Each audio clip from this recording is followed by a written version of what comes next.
Welcome to ECO 505, Introduction to Graduate Economics, here at SNHU. My name is Corey Kant, Dr. Corey Kant, and I'll be your instructor throughout this course. I'd first like to take a moment to introduce myself, then I'll go on to speak a little bit about the course and some of the tasks you'll be involved in this course. I have roughly 30 years of teaching experience within higher education. I've taught at both traditional and online universities for all of that time. I have a PhD in economics and a master's degree in economics as well. But I teach across disciplines. I also teach, in addition to teaching economics, I also teach finance and accounting as well. I also have an undergraduate degree in Arabic and Middle East Studies. Now let's turn to the course. This course offers a broad introduction to the field of economics and specifically to the models and tools that economists use to analyze social and behavioral situations. ECO 505 will introduce what we call the economic way of thinking. You use this already, so this should not be unfamiliar to you. What might be unfamiliar are the tools and models that economists have used or have implemented or developed to refine their thinking about economic issues. Economics considers the basic problem of scarcity. There is a limited amount of resources or economic resources, time included, and each decision to allocate a resource towards one use involves a trade-off or an opportunity cost, as we implicitly give up the value of the next best alternative when we allocate resources towards that particular use.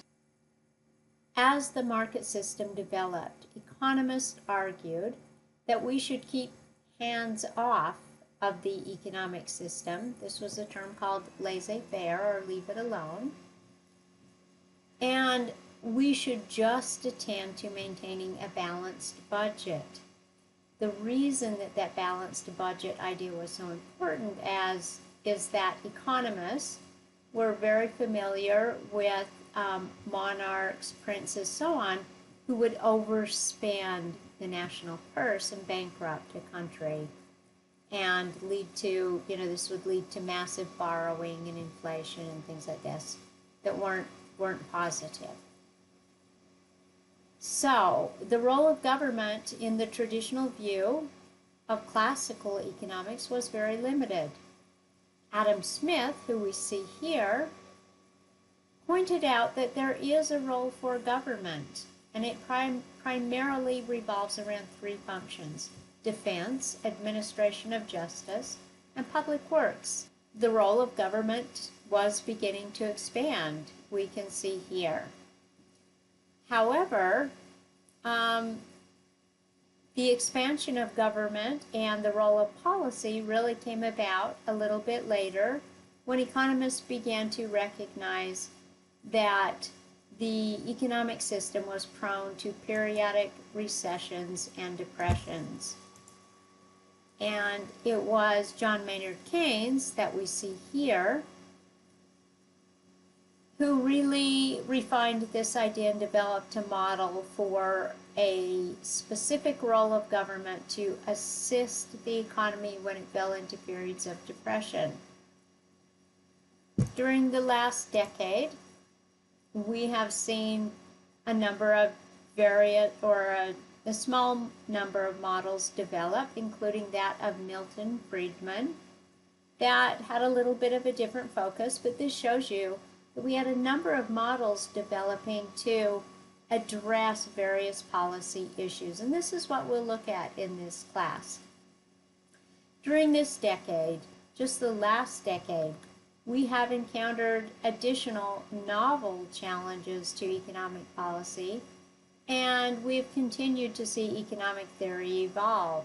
Economic theory has incorporated insights from disciplines as different as statistics, probability theory, psychology, and even neurology.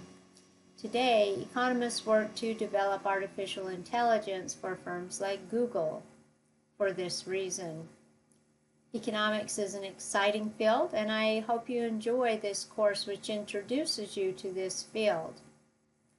Just in terms of the tasks that we are going to be involved in, we'll primarily be involved in discussions which ask us to consider in an open-ended way many of the questions that and issues that we're thinking about in this course. But we will also be engaged in McGraw-Hill activities associated with your textbook, colander.